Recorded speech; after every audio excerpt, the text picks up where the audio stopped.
Basic counting principal से start करते हैं। तो मान लो कि मेरे पास जो है 4 शर्ट है, या आपके पास 4 शर्ट है, ठीक है, 3 टाई है और 2 आपके पास पैंट्स हैं, ठीक है। तो किसी दिन आपका मूड किया कोई एक शर्ट पहनने का, ठीक है, फिर दूसरा टाई पहनने का, फिर एक कोई पैंट पहन लिया। तो इस तरीके से जो है आप लोग कितने कॉम्बिनेशन ऑफ कपड़ा अपना बना सकते हो, ठीक है, कि मतलब कितना शर्ट चूज़ कर लिया, फिर एक बार शर्ट चूज़ कर लिया तो फिर अलग अलग कितने टाई चूज़ कर सकते हो, फिर कितने पैंट चूज़ कर सकते हो। तो इस तरीके से जो है total number of possible attires है ना, या फिर total number of possible combinations जो है, मतलब कितने आप लोग बना सकते हो कपड़ों के, ठीक है।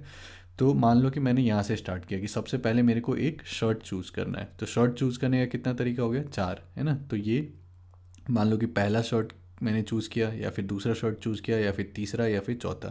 तो ये 4 अलग अलग तरीके हो गए। अब एक बार मैंने मान लो कोई एक शर्ट चूज़ कर लिया, तब फिर मेरे पास कितने ऑप्शन है टाई चूज़ करने का। तब फिर मेरे पास 3 ऑप्शन है टाई चूज़ करने का, है ना। तो यहाँ पर 3 टाई, ये पहला शर्ट के साथ, या फिर दूसरा शर्ट के साथ 3 टाई, या फिर तीसरे शर्ट के साथ 3 टाई, या फिर चौथे शर्ट के साथ ये 3 टाई, ठीक है। तो एक बार मान लो शर्ट का 4 ऑप्शन हो गया, फिर उसके बाद टाई का 3, तो टोटल कितना हो गया 4 × 3 12, ठीक है। उसके बाद फिर मेरे पास 2 पैंट्स हैं, ठीक है। तो मान लो मैंने एक शर्ट चूज़ किया, एक टाई चूज़ किया, फिर मेरे पास 2 पैंट्स के ऑप्शन है, ठीक है। फिर हर शर्ट टाई कॉम्बिनेशन के लिए मेरे पास 2 पैंट्स के ऑप्शन होंगे, ठीक है। तो इस तरीके से कितना हो गया, सबसे पहले 4, फिर 4 × 3 12, फिर 12 × 2 24, ठीक है। समझ में आ रही है बात। सबसे पहले 4 ऑप्शन था मेरा, फिर उसके बाद 3 ऑप्शन, फिर उसके बाद 2 ऑप्शन। तो टोटल कितने हो गए, टोटल हमारे पास 24 ऑप्शन हो गए, ठीक है। तो इसको इस टाइप से सोच सकते हैं कि हमारे पास कितने स्टेजेस हैं यहाँ पर। पहला स्टेज ऐसे सोच सकते हैं, फिर दूसरा स्टेज, फिर तीसरा स्टेज, ठीक है। तो इन जनरल अगर सोचो तो मान लो कि इस टाइप से जो है 8 स्टेजेस हैं, ठीक है। ये पहला हो गया, ये दूसरा हो गया, तीसरा, फिर उसके बाद और भी स्टेजेस आ सकते हैं। और NI जो है वो है चॉइसेस एट एवरी स्टेज। तो इसका मतलब क्या है कि जैसे यहाँ पर पहला स्टेज में कितना चॉइस है, 4 है ना, तो N1 क्या हो गया 4। दूसरा स्टेज में कितना चॉइस है, 3, तो N2 क्या हो गया 3। और तीसरा स्टेज में कितना चॉइस है, 2 है ना, तो N3 क्या हो गया 2, ठीक है। तो टोटल नंबर ऑफ चॉइसेस जो हमारे पास होगा, तो वो क्या होगा N1 × N2 × N3, है ना। तो जैसे यहाँ पर 24, तो यहाँ पर 1 2 3 4 5 6 7 8 9 10 11 12 13 14 15 16 17 18 19 20 21 22 23 24, है ना। टोटल यहाँ पर 24 है। तो ऐसे ही अगर ऐसे करके 8 स्टेजेस होते हैं, और हर स्टेज में जो है NI मतलब N1 N2 N3 so on up to NR हमारे पास ऑप्शन है। तो टोटल नंबर ऑफ चॉइसेस कितने हो जाएंगे, N1 × N2 × N3 so on up to NR, ठीक है। तो काफ़ी बेसिक लॉजिक से ही यहाँ पर हो रहा है, ठीक है। तो इसमें बस ध्यान क्या रखना है कि हर जो हम लोग कोई भी शर्ट जो चूज़ कर रहे हैं, तो उसके बाद हमेशा मेरे पास 3 ऑप्शन है टाई चूज़ करने का, है ना। तो ये फ़र्क नहीं पड़ता कि मैंने पहला शर्ट चूज़ किया है, दूसरा शर्ट चूज़ किया, मतलब कोई भी शर्ट चूज़ करो तो हमेशा यहाँ जो है 3 ऑप्शन है मेरे पास, ठीक है। तो इसी को जो है थोड़ा और एग्जाम्पल्स करोगे तब और समझ में आएगा। तो मान लो मेरे पास ये क्वेश्चन है कि number of license plates with 2 letters followed by 3 digits, ठीक है। तो ये क्या बोल रहा है कि एक लाइसेंस प्लेट बनाना है जिसमें कि पहला 2 जो होगा वो लेटर्स होगा। लेटर्स मतलब क्या कि ABCD ऐसे करके, है ना। तो ABCD ऐसे करके जो भी मतलब Z तक, ठीक है। तो टोटल कितना ऑप्शन हो गया हमारे पास, 26 ऑप्शन हो गए यहाँ पर, ठीक है। तो पहला 2 जो होगा वो लेटर्स हो सकते हैं, और फिर उसके बाद जो है बाकी डिजिट्स। तो डिजिट्स में हमारे पास क्या है, 0 1 2 सो ऑन अप टू 9। तो टोटल कितने डिजिट्स हो गए 10, ठीक है। यहाँ पर ये मत बोल देना कि 9, है ना, क्योंकि 1 2 3 है ना, तो 0 से काउंट कर रहे हैं, तो फिर टोटल 10 डिजिट्स हो गए हमारे पास। तो इस टाइप से जो है टोटल कितने अलग नंबर प्लेट्स हम लोग बना सकते हैं, ठीक है।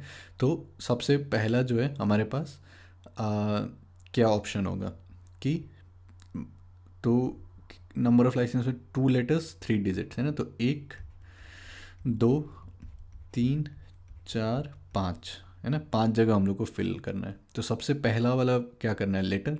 तो लेटर कितने 26 हमारे पास लेटर्स हैं, तो 26 ऑप्शन है ना, 26 में से कोई भी चूज़ कर सकते हैं।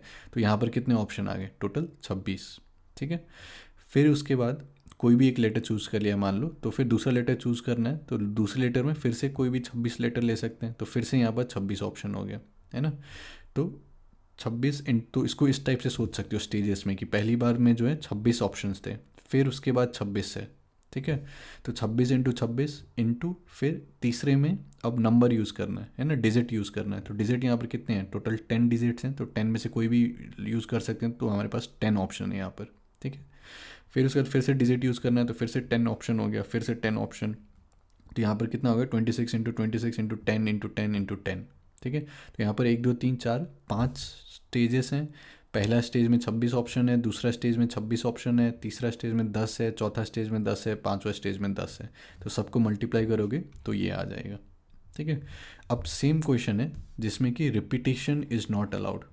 तो रिपीटेशन नॉट अलाउड का मतलब क्या हो गया कि अगर एक बार कोई लेटर यूज़ हो गया, मान लो कि पहला पोजीशन में जो मैंने ए यूज़ कर दिया, तो उसके बाद जो है फिर मैं यहाँ पर ए को यूज़ नहीं कर पाऊँगा। ठीक है। या फिर जब मैंने यहाँ पर पहला डिजिट यूज़ किया, तो पहला डिजिट में मान लो कि मैंने 3 को यूज़ कर लिया, तो उसके बाद जो है मैं 3 को यूज़ नहीं कर पाऊँगा। ठीक है। तो अब क्या होगा, तो अब सबसे पहला यहाँ पर कितने ऑप्शन होंगे, तो यहाँ पर तो मेरे को लेटर डालना है, तो लेटर यहाँ पर 26 में से किसी को भी डाल सकते हैं, तो यहाँ पर कितना ऑप्शन हो गया, 26 ऑप्शन हो गया है ना, तो 26 ये हो गया। अब यहाँ पर जो भी लेटर आ गया है वो लेटर को मैं यहाँ पर नहीं डाल सकता हूँ, है ना, क्योंकि रिपीटेशन अलाउड नहीं है। तो ये लेटर छोड़ के बाकी सारे जितने लेटर बच गए, मतलब 25 जो लेटर बच गए वो उनमें से मैं किसी को भी यहाँ पर डाल सकता हूँ। तो इसके लिए कितना ऑप्शन बच गया, 25। ठीक है। अब कोई भी डिजिट डालना है, तो अभी तो 10 डिजिट अवेलेबल हैं, तो कोई भी एक डिजिट डाल दिया तो 10 ऑप्शन है मेरे पास। अब कोई भी एक अगर डिजिट यहाँ पर डाल दिया तो वो सेम डिजिट को मैं यहाँ पर नहीं डाल सकता हूँ। तो यहाँ पर कितने बच जाएंगे, एक यहाँ पर चला गया तो यहाँ पर 9 बच जाएंगे, है ना। फिर अब यहाँ पर एक डिजिट डाल दिया, यहाँ पर एक डिजिट डाल दिया, तो 2 चले गए, तो बाकी कितने बच गए, 8। तो इसके लिए कितना ऑप्शन बच गया, 8, है ना। तो ये अलग अलग स्टेजेस में इतने बच गए, तो अब बस सबको मल्टीप्लाई कर दो, तो फाइनल जो है मेरे पास ये नंबर आ जाएगा। ठीक है। तो आई होप आपको लॉजिकली समझ में आया होगा। लॉजिक काफ़ी सिंपल है, थोड़ा सा सोचो तो समझ में आ जाना चाहिए। अब नेक्स्ट क्या है कि मान लो मेरे पास n एलिमेंट्स हैं। ठीक है। ये इसके अंदर जो ये मैंने डॉट्स में रिप्रेजेंट किया है, तो इस तरीके से जो है मेरे पास n टोटल एलिमेंट्स हैं। अब मेरे को क्या करना है, ये n एलिमेंट्स को जो है मेरे को ऑर्डर में अरेंज करना है। तो इसका मतलब क्या है कि मान लो मेरे पास 3 एलिमेंट्स हैं A B C। ठीक है। तो मेरे को इसको ऑर्डर में अरेंज करना है। तो उसका मतलब क्या है कि मैं पहले क्या कर सकता हूँ, पहले या तो A डाल दिया, फिर B डाल दिया, या फिर C डाल दिया, है ना। या फिर क्या कर सकते हैं कि पहले A डाला, फिर यहाँ पर C डाला, फिर यहाँ पर B डाला। ठीक है। या फिर पहले यहाँ पर B डाला, फिर A डाला, फिर C डाला, या फिर B डाला, फिर C डाला, फिर A डाला, है ना। या फिर यहाँ पर C डाला, फिर A, फिर B, C डाला, फिर B, फिर A, है ना। तो इस टाइप से जो है हम लोग अरेंज कर सकते हैं, इसको ऑर्डर कर सकते हैं n एलिमेंट्स को। ठीक है। तो यहाँ पर 3 एलिमेंट्स थे, तो कितने आ गए, 1 2 3 4 5 6 तरीका हो गया हम लोगों का। ठीक है। और इसको लॉजिकली सोचा जाए तो क्या है कि पहला वाला जो मेरा 3, मतलब 3 यहाँ पर हैं लेटर्स, ठीक है, 3 एलिमेंट्स हैं और उसको हम लोग ऑर्डर कर रहे हैं। ठीक है। तो यहाँ पर 3 स्पेस है हमारे पास, 3 स्पॉट है फिल करने के लिए। तो सबसे पहला वाला कितना हो गया कि तीनों में से किसी एक को चूज़ करना है ना। तो यहाँ पर कितने 3 ऑप्शन हो गए। ठीक है। फिर एक किसी को चूज़ कर ले, तो यहाँ चूज़ करने के लिए कितना ऑप्शन है, 2, है ना। फिर 2 को कर लिया तो एक ही बचा, तो फिर यहाँ पर क्या हो गया, 1। तो 3 इंटू 2 इंटू 1, मतलब कि मेरे पास 6 ऑप्शन हो गए यहाँ पर। ठीक है। तो सेम चीज़ अगर मैं एक्सटेंड कर दूँ, तो जैसे अगर 4 एलिमेंट्स होता है यहाँ पर, ठीक है, मान लो कि A B C D होता, ठीक है, तो या तो इस टाइप से लिख सकते हो पूरा, या फिर पहला पोजीशन फिल करने के लिए कितना 4 ऑप्शन है, फिर दूसरा फिल करने के लिए कितना है, 1 चला गया तो 3 ऑप्शन है, फिर उसके बाद फिल करने के लिए 2 ऑप्शन है ना, फिर उसके बाद फिल करने के लिए 1 ऑप्शन है। ठीक है। तो इसी तरीके से अगर n एलिमेंट्स है मेरे पास, ठीक है, और यहाँ पर n स्पेसेस है फिल करने के लिए, ठीक है, तो क्या हो सकता है कि सबसे पहला वाला पोजीशन में जो है कोई कोई भी एक को उठा के डाल सकते हैं, है ना। तो टोटल मेरे पास कितने ऑप्शन है, n, है ना, मतलब n तरीके से इसको हम भर सकते हैं। तो अब अगर एक बार मैंने किसी को यहाँ पर डाल दिया, ठीक है, तो फिर बाकी कितने बच गए, तो बाकी n-1 बच गए, है ना। तो n-1 ऑप्शन मेरे पास है ये दूसरा फिल करने के लिए। ठीक है। फिर अगर मैंने उस दूसरे को डाल दिया तब फिर 2 चले गए, तो मेरे पास कितने बच गए, n-2 बच गए। तो इसके लिए मेरे पास कितने बच गए, n-2, ठीक है। फिर यहाँ पर 3 चले गए तो फिर मेरे पास n-3 बच गए, है ना, तो n-3 बच गया। तो ऐसे ही करते करते जो है लास्ट में मेरे पास कितना बचेगा, 1 बचेगा। ठीक है, जैसे यहाँ पर 3 2 1 तक जा रहा था वैसे ही 4 3 2 1, तो ऐसे ही n-1 so on up to 1। तो इसको अगर मल्टीप्लाई करेंगे सारे को तो क्या हो जाएगा, n into n-1 into n-2 into n-3 so on up to n, so on up to 1। तो इसी को जो है हम लोग n फैक्टोरियल बोलते हैं। ठीक है, तो जैसे ये क्या लिखा हुआ था, 3 फैक्टोरियल। ठीक है, 3 फैक्टोरियल मतलब 3 इंटू 2 इंटू 1। फिर यहाँ पर क्या लिखा हुआ था, 4 फैक्टोरियल, 4 इंटू 3 इंटू 2 इंटू 1। ठीक है, ऐसे ही 5 फैक्टोरियल अगर लिखना है तो 5 इंटू 4 इंटू 3 इंटू 2 इंटू 1। ठीक है, तो इसको जो है हम लोग बोलते हैं number of ways of ordering n elements, या फिर इसी को जो है हम लोग परम्यूटेशन भी बोलते हैं। ठीक है, कि हमारे पास n एलिमेंट्स है और फिर यहाँ पर हमारे पास n अलग अलग स्पॉट्स है, और फिर इसको हम लोग अलग अलग मतलब कितने ऑर्डर में जो है ये n एलिमेंट्स को जो है हम लोग ऑर्डर कर सकते हैं। ठीक है, तो इसको परम्यूटेशन भी बोलते हैं या फिर number of ways of ordering n elements. ठीक है, तो इसको n फैक्टोरियल भी बोलते हैं, मतलब ये n फैक्टोरियल होता है ये चीज़। ठीक है, तो n एलिमेंट्स है, n स्पेस है, तो n फैक्टोरियल आ गया। बाद थोड़ी देर बाद हम लोग देखेंगे कि n एलिमेंट्स है, मान लो यहाँ पर k स्पेस है। ठीक है, तो फिर वहाँ पर क्या आएगा वो हम लोग थोड़ी देर बाद देखेंगे। ठीक है, तो पहले तो इसको समझ लो अच्छे से, काफ़ी स्ट्रेट फॉरवर्ड है। ठीक है, तो लॉजिकली समझोगे तो समझ जाओगे। अब नेक्स्ट हम लोग क्या देखेंगे, तो अगर आप लोगों ने मेरा सेट्स का चैप्टर देखा होगा क्लास 11 का, मतलब वो फ्रीली अवेलेबल है एनसीईआरटी मेरा जो लेक्चर्स है, तो या तो मेरे यूट्यूब चैनल पर या फिर jvidyalaya.com पर ही जो क्लास 11 के लेक्चर्स हैं एनसीईआरटी के, तो उसमें मैंने नंबर ऑफ़ सबसेट्स वहाँ पर कैलकुलेट किया था। तो उसमें क्या होता है कि मान लो मेरे पास ये सेट है ना, इसमें n एलिमेंट्स है, तो इसका सबसेट हम लोग को मतलब बताना है कि टोटल कितने सबसेट्स बन सकते हैं। तो इसका सबसेट मतलब क्या है कि अगर मान लो मैंने बस एक एलिमेंट लिया है ना, तो वो भी एक सबसेट हो गया, या फिर मैंने 2 एलिमेंट्स ले लिए तो वो एक सबसेट हो गया, है ना, या फिर मैंने किसी को भी नहीं लिया, एम्प्टी सेट, वो भी एक सबसेट हो गया। जैसे ये ABC है ना, तो इसका सबसेट्स क्या हो सकते हैं, एक तो किसी को भी नहीं लिया तो वो एम्प्टी सेट हो जाएगा। ठीक है, या तो फिर बस एक एलिमेंट को लिया है ना, तो ये सबसेट हो गया, या फिर AB है ना, तो ये सबसेट्स हो गए। ठीक है, या फिर मैंने 2 एलिमेंट्स को लिया AB, ठीक है, या फिर उसके बाद AC, ठीक है, या फिर BC, है ना, या फिर मैंने तीनों को ले लिया ABC। तो यहाँ पर टोटल 1 2 3 4 5 6 7 8, ठीक है, टोटल 8 सबसेट हो गए इसके। ठीक है, तो ऐसे ही अगर मेरे पास मान लो n एलिमेंट्स हैं तो टोटल कितने सबसेट्स हो सकते हैं। तो इसको कैसे सोच सकते हैं हम लोग, कि हम लोग कर क्या रहे हैं यहाँ पर, कि हर जो एलिमेंट है उसके पास 2 ऑप्शन है, या तो वो सबसेट में हो सकता है या तो नहीं हो सकता है ना। जैसे ये वाले में क्या है, ये वाले में कोई भी नहीं है ना। ये वाले में क्या है, ये वाला जो A है वो है लेकिन ये बाकी 2 नहीं है ना। इसमें क्या है कि ये B है लेकिन बाकी 2 नहीं है। ये वाले में क्या है कि A और B है लेकिन C नहीं है ना। तो कोई भी जो एलिमेंट है उसके पास 2 ऑप्शन है, कि या तो वो सबसेट में हो सकता है या तो नहीं हो सकता है। तो हर एक के पास 2 ऑप्शन है, और फिर यहाँ पर 3 हमारे पास ये हो गए, तो 2⁻3 8 सबसेट्स हो जाएंगे। ठीक है, तो ये जो है इसके पास 2 ऑप्शन है, या तो ये होगा या तो नहीं होगा, है ना। फिर इसके पास 2 ऑप्शन है, फिर इसके पास 2 ऑप्शन है, सो ऑन अप टू ऐसे करके इसके पास भी 2 ऑप्शन है। ठीक है, तो ऐसे करके सबको अगर मल्टीप्लाई कर देंगे तो 2n आ जाएगा। ठीक है, तो ये टोटल नंबर ऑफ सबसेट्स है, कि अगर एक सेट में मेरे पास n एलिमेंट्स हैं तो उसके जो टोटल सबसेट्स बनेंगे वो 2n बनेंगे। तो इसके लिए सोच सकते हो कितना होना चाहिए, 2⁴ 16 होना चाहिए। तो ऐसे सोच सकते हैं, एक तो एम्प्टी सेट आ गया कि कोई भी नहीं आया उसमें, या फिर एक ये हो सकता है कि बस A आया है ना, या फिर बस B आया, या फिर बस C आया, या फिर बस D आया। ठीक है, उसके बाद फिर क्या बनेगा कि कोई भी 2 एलिमेंट्स आ गए, या तो AB आ गया या तो AC आ गया, ठीक है, या तो फिर AD आ गया, और कौन सा बच गया, BC बच गया, है ना, BD बच गया, CD रह गया। ठीक है, तो इस टाइप से सोच सकते हो। फिर उसके बाद ABC यहाँ पर आएगा, ठीक है, फिर ABD आएगा, ठीक है, फिर BCD आएगा, फिर एक बार चारों आ जाएंगे। ठीक है, ABCD, है ना, तो कितने हो गए, 1 2 3 4 5 6 7 8 9 10 11 12 13 14 15, एक कोई रह गया।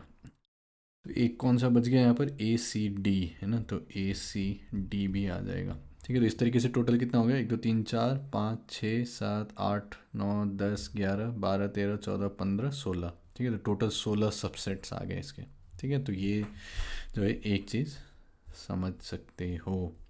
अब कुछ क्वेश्चंस कर लो। ठीक है, तो वीडियो पॉज करके जो है पहले खुद से सॉल्व करने का ट्राई करो, फिर हम लोग सोल्यूशंस देखेंगे।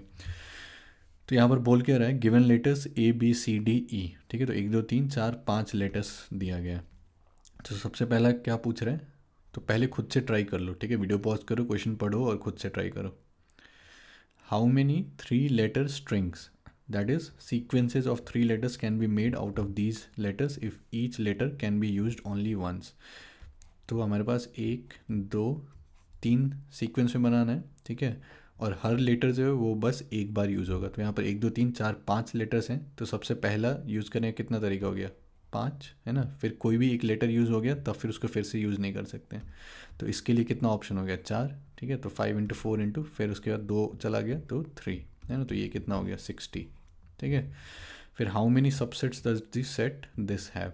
तो सबसेट्स के लिए क्या है कि हर एलिमेंट जो है उसके पास 2 ऑप्शन है, या तो वो आएगा या तो वो नहीं आएगा। ठीक है, तो 1 2 3 4 5 है, तो 2 into 2 into so on up to 5 बार, तो 2 टू द पावर 5 32। ठीक है, फिर उसके बाद how many 5 letter strings can be made if we require that each letter appears exactly once. ठीक है, and the letters A and B are next to each other as इधर A B और B ए। तो इसके बारे में कैसे सोच सकते हैं हम लोग कि ए और बी तो साथ में होगा है ना, तो ए बी हो जाएगा और फिर बाकी जो लेटर्स बच गए हैं है ना, तो सी डी और फिर ई। ठीक है, तो एक ऑप्शन ये हो गया। दूसरा ऑप्शन क्या है कि या तो इस टाइप से लिखा जाएगा बी ए और फिर सी डी ई है ना। तो इसको हम लोग क्या सोच सकते हैं कि अब मेरे पास यहाँ पर कितना ऑप्शन रह गया, कितना पोजीशन है फिल करने के लिए, 4 है ना, 1 2 3 4, मतलब कि इसको जो है एज वन लेटर सोच सकते हो दिमाग में है ना। तो सबसे पहला पोजीशन फिल करने के लिए कितना ऑप्शन हो गया, 4। फिर दूसरा पोजीशन के लिए 3, फिर उसके बाद 2, फिर 1। ठीक है, तो यहाँ पर कितने हो गए 24। सिमिलरली यहाँ पर भी 1 2 3 4, तो 4 ऑप्शन, फिर 3, फिर 2, फिर 1, तो यहाँ पर भी 24। तो 24 प्लस 24 कितने होंगे 48, तो टोटल 48 ऑप्शन हो गए। सेम चीज़, सेम क्वेश्चन को सोचने का और एक तरीका क्या है कि ए बी है ना, तो 2 लेटर्स को आपस में कितने तरीके में अरेंज, तो 2 है ना, तो पहले के लिए 2 ऑप्शन हो गए। फिर उसके बाद जो ए बी है या बी ए है उसको हम लोग 4 जगह रख सकते हैं है ना, 1 2 3 4। ठीक है, तो उसके पास जो है 4 ऑप्शन है। ठीक है, या तो यहाँ या तो यहाँ या तो यहाँ, और एक बार अगर ए बी या बी ए को कहीं पर रख दिया तब फिर मेरे पास सी डी ई बचे है ना, तो 3 को 3 जगह में अरेंज करना है, तब फिर वो क्या हो जाएगा 3 फैक्टोरियल। ठीक है, तो 2 4 जा 8, 8 टाइम्स ये 3 फैक्टोरियल मतलब 6, तो 8 टाइम्स 6 48। ठीक है, तो या तो ऐसे सोचो या फिर ऐसे सोचो। इसमें समझ में आया क्या किए कि पहले ए और बी को एक साथ करना है ना, तो या तो ए बी हो सकता है या तो बी ए हो सकता है, तो 2 ऑप्शन आ गए मेरे पास। ठीक है, फिर अगर एक बार ए बी हो गया या फिर बी ए हो गया तब फिर मेरे पास 4 ऑप्शन है उसको रखने के लिए, 4 जगह, तो ये 4। ठीक है, और फिर या तो अगर ए बी रख दिया या बी ए कहीं पर भी एक जगह रख दिया। ठीक है, तो फिर बाकी 3 लेटर मेरे पास बचे और 3 जगह मेरे पास बचा है ना, तो फिर वो कितने तरीके से अरेंज हो सकता है 3 फैक्टोरियल, तो फिर इसको मल्टीप्लाई कर दिया। ठीक है, तो ऐसे सोच सकते हैं या फिर ऐसे सोच सकते हैं। तो इसी का सल्यूशन मैंने यहाँ पर लिखा था। ओके, नेक्स्ट क्वेश्चन देखते हैं। इसमें क्या पूछ रहा है कि find the probability that the 6 rolls of a 6 sided die all gives different numbers, assume all outcomes are equally likely. ठीक है, तो इसके बारे में वीडियो को पॉज करो और खुद से सोचो एक बार। ठीक है, तो इसका सल्यूशन देखते हैं। तो इसमें क्या बोल रहा है कि find the probability that 6 rolls of a 6 sided die all gives different numbers. तो 6 साइडेड डाई मतलब क्या है कि एक बार रोल करेंगे तो या तो 1 आएगा या तो 2 या 3 या 4 या 5 या 6। ठीक है, और इसको जो है हम लोग 6 बार रोल कर रहे हैं। ठीक है, तो पहली बार रोल किए तो कुछ नंबर आया, फिर दूसरी बार रोल किए कुछ नंबर आया, तीसरी बार किए हैं, फिर चौथी बार, फिर 5वीं बार, फिर 6ठी बार। ठीक है, और ये क्या बोल रहा है कि find the probability that 6 rolls of 6 sided die all gives different numbers. ठीक है, तो इसको कैसे सोच सकते हैं कि हम लोग जो इवेंट में इंटरेस्टेड हैं, ठीक है, तो मान लो कि उसको हम लोग ए बोल रहे हैं, है ना, कि 6 बार रोल किया और 6 बार जो है डिफरेंट नंबर्स आ गए। ठीक है, तो हम लोग को बस ये कैलकुलेट करना है कि टोटल कितने उस टाइप के आउटकम्स हो सकते हैं। ठीक है, और फिर उसको डिवाइड कर देना है total number of all possible outcomes से। ठीक है, क्योंकि सारे जो है इक्वली लाइकली हैं आउटकम्स, तो total number of possible outcomes क्या सब हो सकते हैं। तो इसको ऐसे सोच सकते हैं कि हमारे पास 6 यहाँ पर है ना, तो पहला को फिल करने के लिए हमारे पास क्या है, 6 नंबर में से कोई भी एक नंबर आ सकता है, तो पहला पोजीशन फिल करने के लिए क्या हो गया 6। ठीक है, फिर दूसरा पोजीशन फिर से कोई भी 6 नंबर आ सकता है ना, फिर 6, फिर 6, फिर 6, ये हम लोग टोटल नंबर पॉसिबल कर रहे हैं, तो टोटल कितना हो गया 6⁶ है ना, इतने पॉसिबल आउटकम्स है।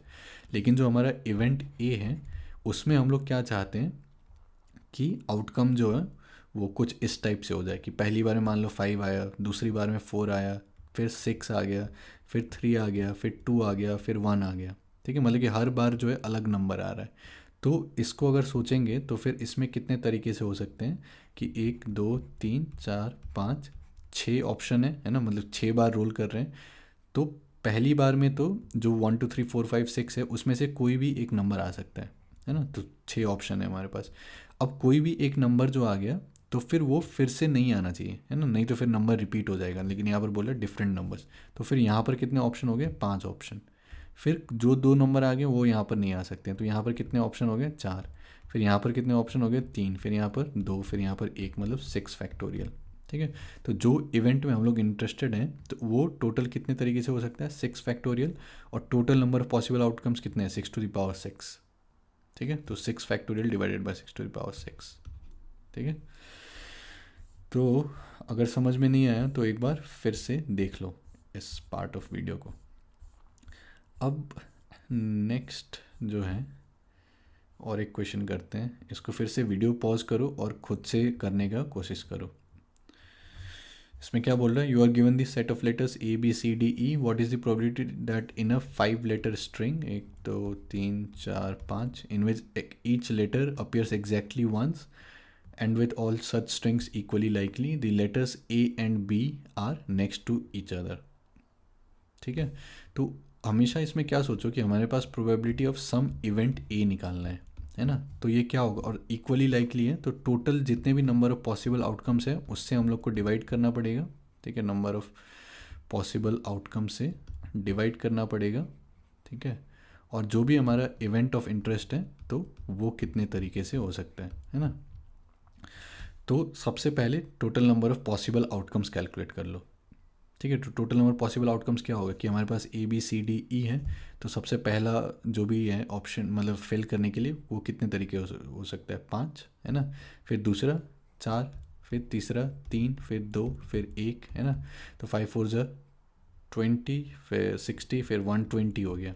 ठीक है, तो ये जो है टोटल नंबर पॉसिबल आउटकम्स कितने हो गए 120। ठीक है, अब जो हमारा इवेंट ऑफ इंटरेस्ट है उसमें क्या बोल रहे हैं कि लेटर्स ए एंड बी जो है वो नेक्स्ट टू ईच अदर होने चाहिए, है ना। तो ये अभी हम लोगों ने कुछ देर पहले देखा था कि क्या हो सकता है, या तो ए बी हो सकता है या तो बी ए हो सकता है ना, तो 2 तरीका यहाँ पर हो गया। तो ए बी या बी ए को कोई भी 4 पोजीशन में डाल सकते हैं, 1 2 3 4, है ना, तो ये 4 तरीके हैं। फिर एक बार मान लो कि ए बी को इधर डाल दिया तो फिर हमारे पास सी डी ई बचा और 3 पोजीशन में हम लोग उसको ऑर्डर कर सकते हैं, तो फिर 3 फैक्टोरियल, तो ये 48। ठीक है, तो अभी हम लोग तो फिर ये क्या हो जाएगा 48 डिवाइडेड बाई 120। ठीक है, तो इसी चीज़ को यहाँ पर हम लोगों ने लिखा है। अब नेक्स्ट हम लोग आते हैं कि मान लो हमारे पास जो है टोटल n एलिमेंट्स हैं। ठीक है, ये यहाँ पर रिप्रेजेंट किया है वाइट बॉक्स से कि टोटल हमारे पास n एलिमेंट्स है। ठीक है, अब हमको करना क्या है कि टोटल n एलिमेंट से हम लोग को k एलिमेंट्स चूज़ करना है। ठीक है, तो यहाँ पर ऑर्डर मैटर नहीं करता है, कोई भी ऑर्डर में आ सकता है, बस हम लोग को टोटल k एलिमेंट्स जो है चूज़ करना है।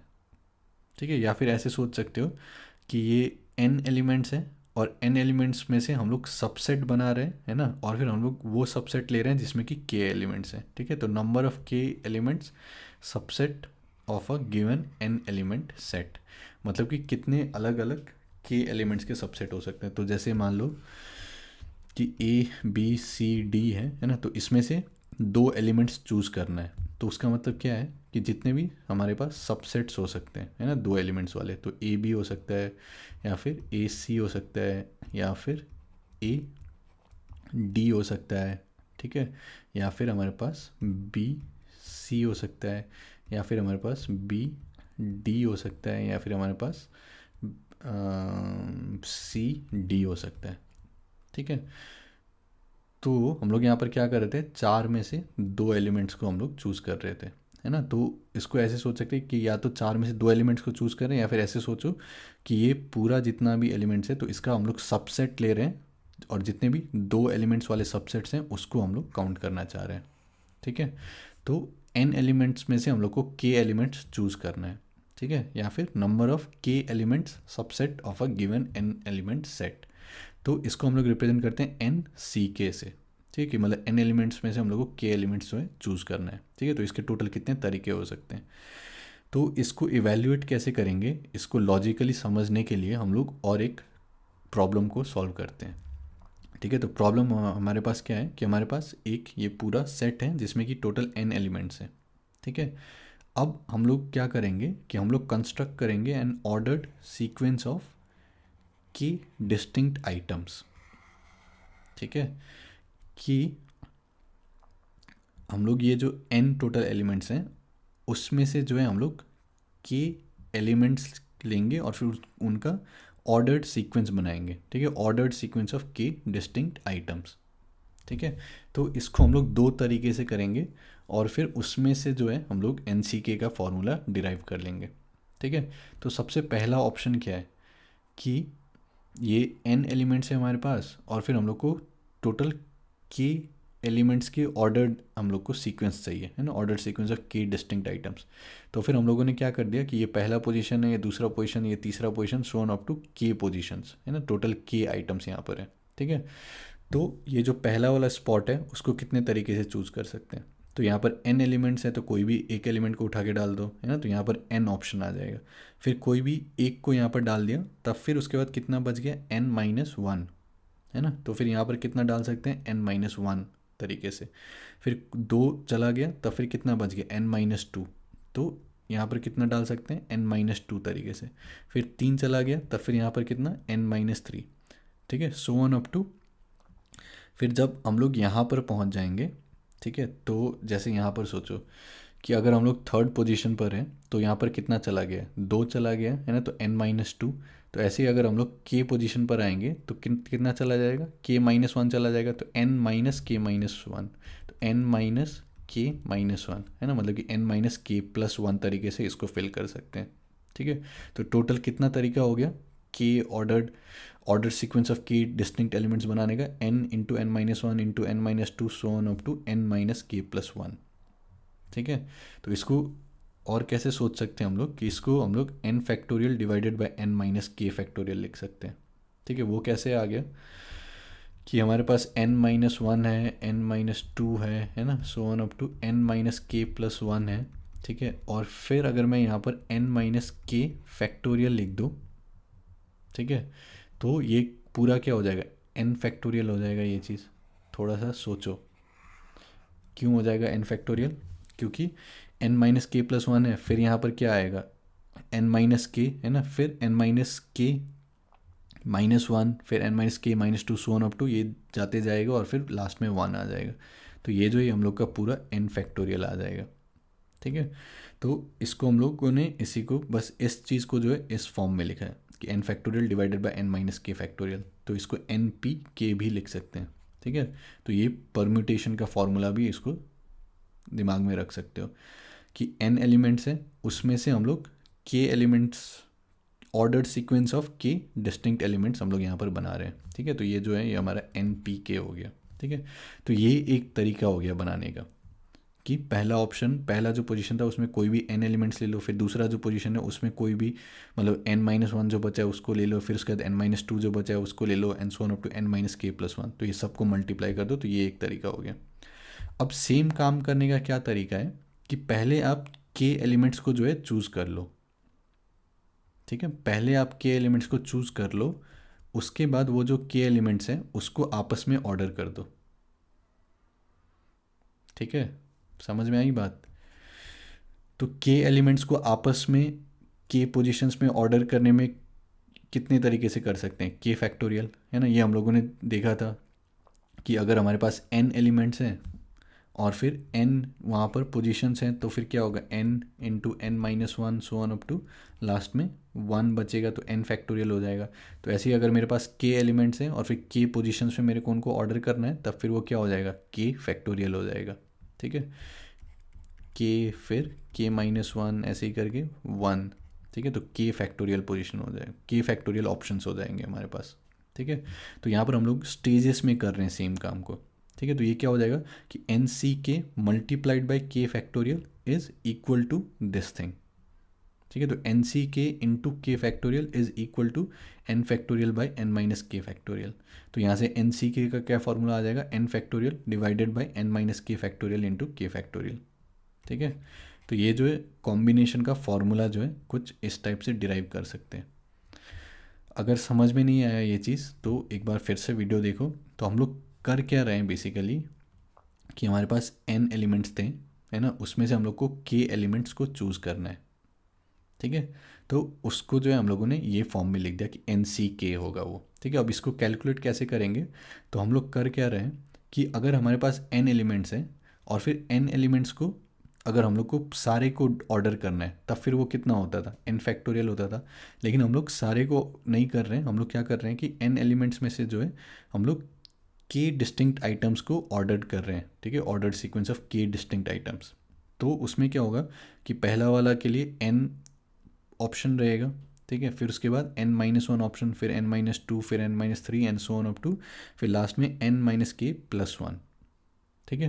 तो ये जो होगा इसको हम लोग इस टाइप से लिख सकते हैं, n factorial divided by n-k factorial, ठीक है, या फिर इसको npk भी बोलते हैं, ठीक है। तो एक ये तरीका हो गया ये काम करने का। अब सेम काम करने का क्या तरीका है कि आप पहले k एलिमेंट्स को जो है चूज़ कर लो, अलग अलग जितने भी तरीके से कर सकते हो। तो वो टोटल कितने तरीके हैं, NCK, है ना। फिर जब एक बार k एलिमेंट्स को चूज़ कर लिया तब फिर वो k एलिमेंट्स को आपस में ऑर्डर कर दो, है ना। तो k एलिमेंट्स को ऑर्डर करने का कितना तरीका है, k फैक्टोरियल, है ना। तो NCK into K factorial same चीज़ देना चाहिए, ठीक है। तो NCK into K factorial should B this n factorial divided by n-k factorial. तो वो NCK हो जाएगा n factorial divided by n-k factorial into K factorial, ठीक है। तो ये हमारा परम्यूटेशन हो गया यहाँ पर और फिर ये कॉम्बिनेशन हो गया, ठीक है। तो आई होप समझ में आया होगा, नहीं समझ में आया तो एक बार फिर से वीडियो देखो, ठीक है, और शांति से सोचो तो समझ में आ जाना चाहिए। तो एक बार देखते हैं कि यहाँ पर हम लोग कर क्या रहे हैं। तो NCK हमारे पास क्या है कि हमारे पास टोटल n एलिमेंट्स हैं, उसमें से k एलिमेंट्स चूज़ करने का कितना तरीका हो गया, n factorial divided by n-k factorial into k factorial, ठीक है। अब इसको टेस्ट करके देखते हैं कुछ कुछ फॉर्मूला में, मतलब कुछ कुछ वैल्यू डाल के। तो n में से मान लो n एलिमेंट्स है और मेरे को 0 एलिमेंट चूज़ करना है, तो उसका कितना तरीका होना चाहिए, एक ही तरीका होना चाहिए कि आप कोई भी एलिमेंट को चूज़ ना करो, है ना। तो n से 0 क्या होना चाहिए, 1। तो यहाँ पर क्या आएगा, n factorial divided by n-0 factorial, मतलब n फैक्टोरियल इंटू 0 फैक्टोरियल। तो यहाँ पर जो हम लोग को 0 फैक्टोरियल को डिफाइन करना पड़ेगा कि वो 1 है, ठीक है। तो NC0 जो है वो हमारा 1 है। अब n एलिमेंट्स है, n एलिमेंट्स में से मेरे को n एलिमेंट्स चूज़ करना है, तो वो क्या है कि सारे एलिमेंट्स को चूज़ कर लो, है ना। तो वो एक ही तरीका है, तो NCN भी 1 होना चाहिए। तो n factorial divided by n-n 0 factorial into n factorial, तो ये जो है ये भी 1 हो जाएगा। फिर n एलिमेंट्स है, उसमें से कोई भी एक एलिमेंट को चूज़ कर रहे हैं, तो वो कितना तरीका है, n तरीका, है ना। कि हमारे पास मान लो A B C 3 एलिमेंट्स हैं, 3 में से कोई भी एक चूज़ कर सकते हैं, तो फिर क्या होगा, या तो A या तो B या तो फिर C, है ना। तो 3, तो NC1 जो है वो n हो जाएगा, ठीक है। तो ये यहाँ से भी आ जाएगा कि n factorial divided by n-1 factorial into 1, तो n फैक्टोरियल को हम लोग लिख सकते हैं n इंटू n-1 फैक्टोरियल, तो वो कैंसिल हो जाएगा और फिर यहाँ पर n हमारे पास बच जाएगा। ठीक है। अब नेक्स्ट हम लोग, और इसको साथ में कैसे सोचते रहना है कि n c 0 अगर हम लोग कर रहे हैं तो हम लोग काउंट कर रहे हैं कि 0 एलिमेंट सबसेट्स कितने आ सकते हैं, तो वो एक ही आ सकता है। ठीक है। एक एलिमेंट सबसेट कितना आ सकता है n, तो यहाँ पर जैसे एक एलिमेंट वाला सबसेट कितना आया 3, है ना। तो वैसे ही k अगर ले रहे हैं तो k एलिमेंट्स वाले सबसेट कितने आ सकते हैं, हम लोग वो काउंट कर रहे हैं। ठीक है। तो मान लो हम लोग इस टाइप से कुछ काउंट कर रहे हैं कि nc0 plus nc1 plus nc2 plus so on up to ncn। तो हम लोग कर क्या रहे हैं कि यहाँ पर हम लोग ये देख रहे हैं, मान लो हमारे पास n एलिमेंट्स हैं, तो उसमें से 0 एलिमेंट्स वाले सबसेट कितने हैं। ठीक है, ये फिर एक एलिमेंट्स वाले सबसेट कितने हैं। ठीक है, फिर 2 एलिमेंट्स वाले सबसेट कितने हैं, फिर so on up to n elements वाले सबसेट कितने हैं। तो टोटल हम लोग काउंट क्या कर रहे हैं कि टोटल नंबर ऑफ सबसेट्स कितने हैं। ठीक है। तो जैसे अगर इसका एग्जांपल लेंगे तो फिर यहाँ पर हम लोग क्या कर रहे हैं, सबसे पहले कि देख रहे हैं कि 0 एलिमेंट्स वाले सबसेट कितने हैं, तो वो ये है ना 3c01। ठीक है। फिर एक एलिमेंट्स वाले सबसेट कितने हैं, तो 1 2 3 3c1। ठीक है। फिर 2 एलिमेंट्स वाले कितने सबसेट हैं, तो ए बी, फिर ए सी, फिर बी सी। ठीक है, तो ये 3c2। फिर 3 एलिमेंट्स वाले कितने सबसेट हैं, तो वो फिर ए बी सी, है ना, तो वो 3c3। ठीक है। तो ये सारे को जो है हम लोग ऐड कर रहे हैं, तो टोटल नंबर ऑफ सबसेट्स हम लोग ऐड कर रहे हैं। तो टोटल नंबर ऑफ सबसेट्स हम लोगों ने देखा था 2 टू द पावर n होता है ना, मतलब जितने भी एलिमेंट्स है उसके पास ऑप्शन है या तो वो आए या तो ना आए। तो टोटल नंबर ऑफ सबसेट्स कितना होगा 2 टू द पावर n। ठीक है। तो इस टाइप से भी जो है इसको सोच सकते हैं कि समेशन ऑफ एन सी के फ्रॉम 0 टू n, ये जो है 2 टू द पावर n। ठीक है। तो ये बाइनोमियल में जब हम लोग पढ़ेंगे तो उस टाइम पर देखेंगे कि सम ऑफ बाइनोमियल कोएफिशिएंट्स, तो वहाँ पर बाइनोमियल थ्योरम यूज़ करके करेंगे, लेकिन यहाँ पर सीधा टोटल नंबर ऑफ सबसेट्स हम लोग काउंट कर रहे हैं, वैसे भी इसको सोच सकते हो। ठीक है। अब नेक्स्ट ये जो कॉम्बिनेशन है इसको यूज़ करने का थोड़ा सा शॉर्टकट कर सकते। तो इसमें होता क्या है कि जैसे 10c2 करना है हम लोगों को।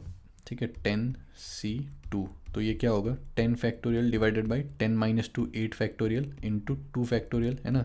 तो ये क्या हो जाएगा 10 into 9 into 8 factorial divided by 8 factorial into 2 factorial. तो ये और ये कैंसिल हो जाएगा और फिर हमारे पास 10 इंटू 9 डिवाइडेड बाई 2 इंटू 1, है ना।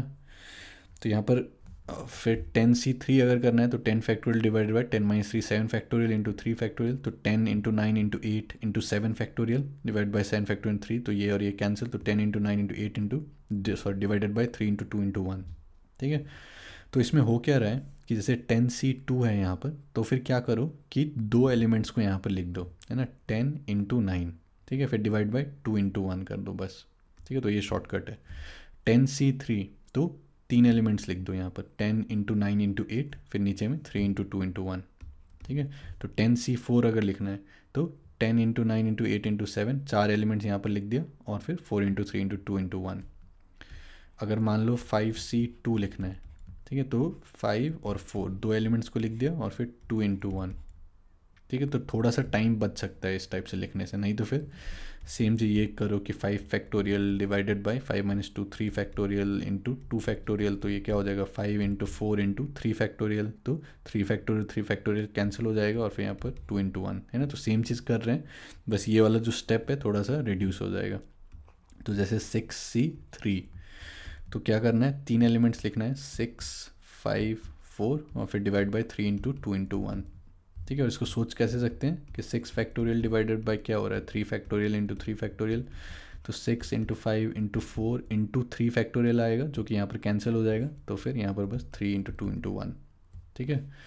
तो 9c2, तो क्या लिख सकते हैं 9 इंटू 8 डिवाइड बाई 2 इंटू 1, है ना। और सोचना कैसे है, अगर स्टार्टिंग में तो 9 factorial divided by 7 factorial into 2 factorial. तो 9 इंटू 8 इंटू 7 फैक्टोरियल कैंसिल हो जाएगा, तो यहाँ पर 2 इंटू 1। ठीक है। अब एक क्वेश्चन देख लेते हैं। तो इसमें क्या बोल रहे हैं कि 2 integers are selected at random from this set this. तो एक सेट है जिसमें कि ये सारे एलिमेंट्स हैं 1 2 3 सो ऑन अप टू 11। ठीक है। अब इसमें क्या बोल रहा है, given that the sum of selected numbers, तो इस ये सारा सेट ऑफ इंटीजर्स है और इसमें से हम लोग कोई भी दो इंटीजर्स को सेलेक्ट कर रहे हैं, और इसमें क्या बोल रहा है, given that the sum of selected numbers is even. ठीक है, दो नंबर्स हम लोगों ने सेलेक्ट किया और दोनों का जो सम है वो इवन है। The conditional probability that both the numbers are even is. तो सोचने का क्या तरीका है कि दो इंटीजर्स अगर हम लोग सेलेक्ट कर रहे हैं और सम जो इवन है, ठीक है, तो सम इवन कब होगा, तो जैसे अगर मैं 3+3 करूँ तो 6 हो रहा है ना, या फिर 3+5 करूँ तो फिर 8 हो रहा है।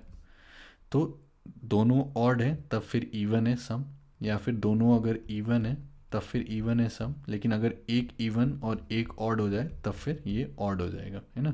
तो अगर मेरा सम जो है इवन आ रहा है तो उसका मतलब क्या है कि या तो दोनों नंबर्स जो हम लोग सेलेक्ट कर रहे हैं वो दोनों ऑड है, या फिर दूसरा पॉसिबिलिटी क्या है कि दोनों नंबर्स जो हम लोग सेलेक्ट कर रहे हैं वो दोनों इवन है। ठीक है, अब यहाँ पर दोनों जो सेलेक्ट कर रहे हैं वो ऑड है, उसका कितने तरीके से कर सकते हैं कि हमारे पास ये सारे जो इंटीजर्स हैं इसमें से ऑड कितने इंटीजर्स हैं, 1 3 5 7 9 11, है ना, और फिर इवन कितने हैं, 2 4 6 8 10। ठीक है, तो ऑड हमारे पास कितने हो गए, 1 2 3 4 5 6, है ना, तो 6 में से कोई भी दो को हम लोग चूज़ कर सकते हैं। ठीक है, तो यहाँ पर क्या आ जाएगा, 6C2। ठीक है, और फिर कोई भी दो इवन चूज़ करने का कितना तरीका हो गया कि 1 2 3 4 5 है, तो 5 में से कोई भी दो को चूज़ कर सकते हैं, है ना, तो 5C2।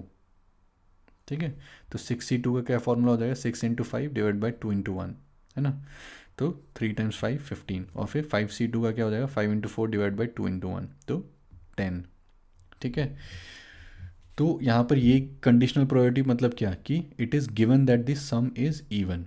ठीक है, तो अगर सम इवन है तो टोटल कितने पॉसिबिलिटीज़ हैं, टोटल यहाँ पर 10 हो गया, यहाँ पर 15, तो टोटल कितना हो गया, 10 + 15 25 हो गया, है ना।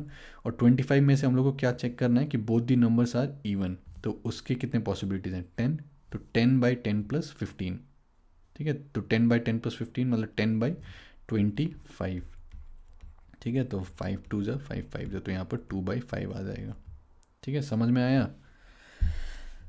तो आई होप आपको समझ में आया होगा। आज का लेक्चर काफ़ी इम्पॉर्टेंट है, मतलब ये परम्यूटेशन एंड कॉम्बिनेशन का हम लोगों ने पूरा जो बेसिक है उसको हम लोगों ने कवर कर लिया। ठीक है, तो अगर मैं एक बार फिर से रिकैप कर दूं थोड़ा सा, तो उसमें सबसे पहले तो हम लोगों ने क्या किया था, काउंटिंग प्रिंसिपल, है ना, कि मान लो हमारे पास R स्टेजेस हैं। ठीक है, और हर स्टेज में जो है कुछ NI चॉइसेस है हमारे पास। ठीक है, तो मान लो पहला स्टेज में N1 चॉइस है, फिर दूसरा स्टेज में N2 है, ऐसे करके NR चॉइसेस है। ठीक है, तो टोटल हमारे पास कितने हो जाएंगे, ये N1 × N2 × so on up to NR हो जाएंगे। ठीक है, ये हमारा टोटल नंबर ऑफ चॉइसेस हो जाएंगे। ठीक है, ये हम लोगों ने देखा था। फिर हम लोगों ने क्या देखा कि मान लो मेरे पास N नंबर ऑफ एलिमेंट्स हैं। ठीक है, और फिर इसको जो है मेरे को एक ऑर्डर्ड सीक्वेंस बनाना है।